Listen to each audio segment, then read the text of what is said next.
Bang, kita lanjut lagi nih soal hukum, Bang. Sebagai pakar hukum tata negara nih, sebenarnya apa sih refleksi Bang Ferry terhadap arah reformasi hukum di Indonesia selama 1 tahun pemerintahan Prabowo Gibran? Atau bahkan maju atau stagnan atau mundur ya?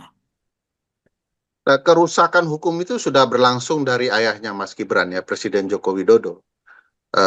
Beliau merusak hukum sangat luar biasa sampai ke akar-akarnya. Hukum tidak lagi diperuntukkan untuk kemakmuran orang banyak, untuk bisa diterapkan oleh orang banyak, tapi hukum untuk digagas, diperuntukkan untuk kepentingan politik dan membunuh lawan politik. Ketika Presiden Prabowo berkuasa dengan anak Presiden Joko Widodo, kita tahu ini proses penuh dengan manipulasi ya, yang sampai hari ini tidak satu pun fakta-fakta yang disampaikan oleh kami ke hadapan publik yang mampu dibantah kebenarannya.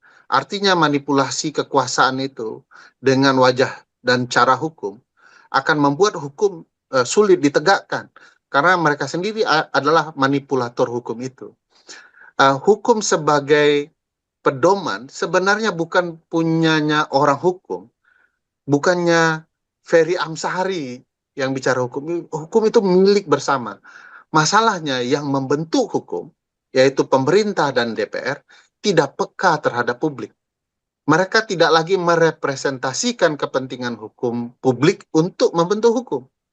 Mereka merepresentasikan kepentingan politik mereka dalam membentuk hukum.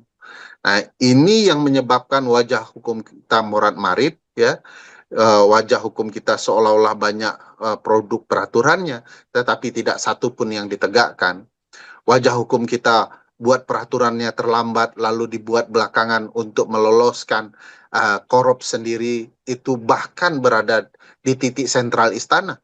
Seskap Pak Presiden itu melantik Pak Seskap gitu ya, tidak dengan atas dasar Undang-Undang TNI.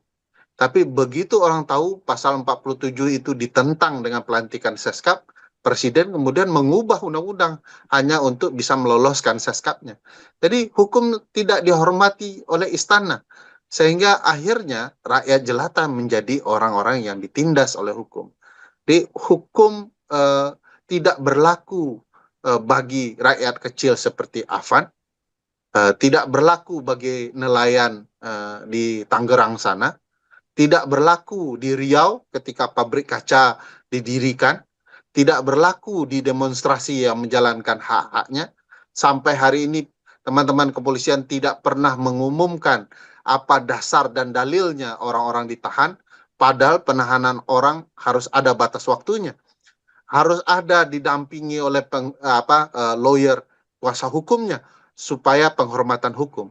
Hukum dengan wajah dan tampilan seperti ini bukanlah hukum. Ini adalah politik otoritarianisme, politik fasisme, politik militeristik yang sedang dibungkus dengan wajah seolah-olah hukum.